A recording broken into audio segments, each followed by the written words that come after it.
கர்ணன்தான் தனது மூத்த மகன் என அறிந்த குந்தி தேவி கர்ணனிடம் உண்மையை கூறி என்னுடன் அழைத்து வந்து விடுகிறேன் என கூறி புறப்படுகிறாள். ஸ்ரீ கிருஷ்ணரோ கர்ணன் உன்னுடன் வரமாட்டான், அப்படி வராத நிலையில் அவனிடம் 2 வரம் கேள் என்று கூறி அனுப்புகின்றார். ஒரு வரம், அர்ஜுனனைத் தவிர மற்ற 4 பேரை கர்ணன் கொல்லக்கூடாது. இன்னொரு வரம், யுத்த களத்தில் கர்ணன் தன்னுடைய நாகாஸ்திரத்தை அர்ஜுனன் மீது ஒரே ஒரு முறை மட்டும்தான் பிரயோகிக்க வேண்டும் என்பதுதான் அந்த வரங்கள். குந்தி தேவி பயந்து போய், ஒருவேளை முதல் முறையிலேயே நாகாஸ்திரம் அர்ஜுனனை தாக்கிவிட்டால் என்று கேட்கின்றாள். அதற்கு ஸ்ரீ கிருஷ்ணரோ, அதுதான் கூடவே நான் இருக்கின்றேனே, ஏதாவது செய்து நான் காப்பாற்றி விடுவேன், உனக்கேன் வீண் பயம் என்று கூறி சமாதானப்படுத்துகின்றார். கர்ணன் யுத்தத்தில் நாகாஸ்திரத்தை அர்ஜுனனின் கழுத்துக்கு குறிவைத்து விடும் பொழுது கிருஷ்ணர் தேரை தனது காலால் அழுத்த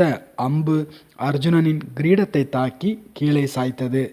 அர்ஜுனனின் உயிர் தப்பியது. இறைவனின் துணையானது மலைபோல் வரும் துன்பத்தையும் பனிபோல் உருகச் செய்துவிடும் என்பதற்குத்தான் இந்த கதை கூறப்பட்டு இருக்கிறது. நான் தனியாக இருக்கின்றேன் அல்லது என்னுடையவர்கள் தனியாக இருக்கிறார்களே என்ற எண்ணம் தான் கவலையை அல்லது பயத்தை தருகிறது. இறைவன் கூட இருக்கின்றார் என்ற சத்தியத்தை மாயையானது மறக்க வைத்து விடுகிறது. மலரும் மனமும் போல, நிலவும் ஒளியும் போல இணை பிரியா ஜோடியாய் இறைவனோடு சதா இணைந்திருப்போம்.